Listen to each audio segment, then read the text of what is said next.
The Islamic State, or ISIS, has claimed responsibility for the Sri Lanka Easter Sunday terror attacks, in which 310 people have lost their lives. The ISIS has made this claim through its Amaq news agency, the channel through which it has made claims for other attacks in the past as well. According to Reuters, ISIS has used the Amaq news agency to formally claim responsibility for the attacks that took place on Sunday in different parts of Sri Lanka, in which over 300 people were killed on Easter Sunday.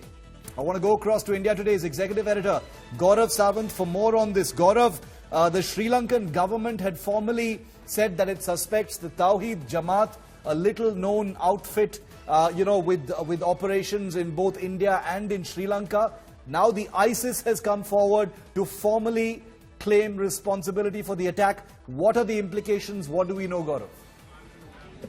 Shiv, the Islamic State has put out pictures of 3 suspected suicide bombers with the Islamic State flag behind them. Of course, their faces covered. They've officially claimed responsibility for this. The Sri Lankan State Defence Minister, he's made a statement on the floor of the House in Parliament in Sri Lanka where he said that prima facie, preliminary information is that this was an attack which was carried out in response, in retaliation to the mosque attack in Christchurch in New Zealand. So 2 mosques were attached in Christchurch in New Zealand.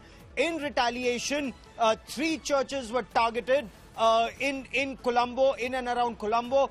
The death toll, Shiv, unfortunately has risen to 310. There are still more than 390 people who are admitted in hospital, where the condition of several is said to be critical.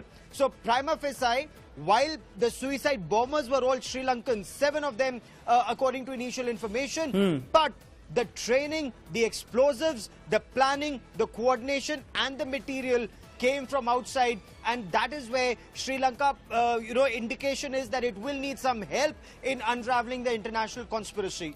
Okay, so this is going to be a huge international conspiracy. There are links between what happened in Sri Lanka. There is talk, Gaurav, of it being some kind of a retaliation for what happened in Christchurch as well. But can you detail for us?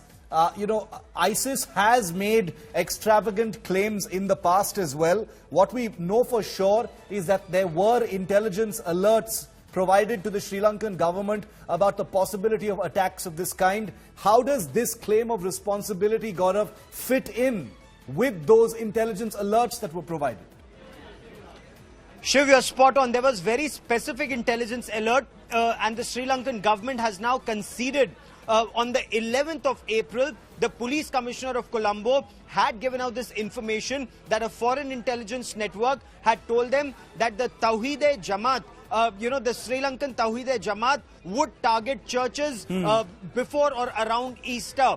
Unfortunately, because of festivities in Sri Lanka, and also some reports seem to indicate that because the president and the prime minister are not on the same page, somewhere down the line this information slipped between the president, the prime minister's staff. The prime minister says he did not have official information about this, neither did the president, but somewhere down the line the staff also did not circulate this information, and that is where the terrorists succeeded. So the intelligence, we are told from our sources, was so precise. It had addresses of people of Tawhid Jamaat, and when the Sri Lankan police went to those addresses, arrests were made.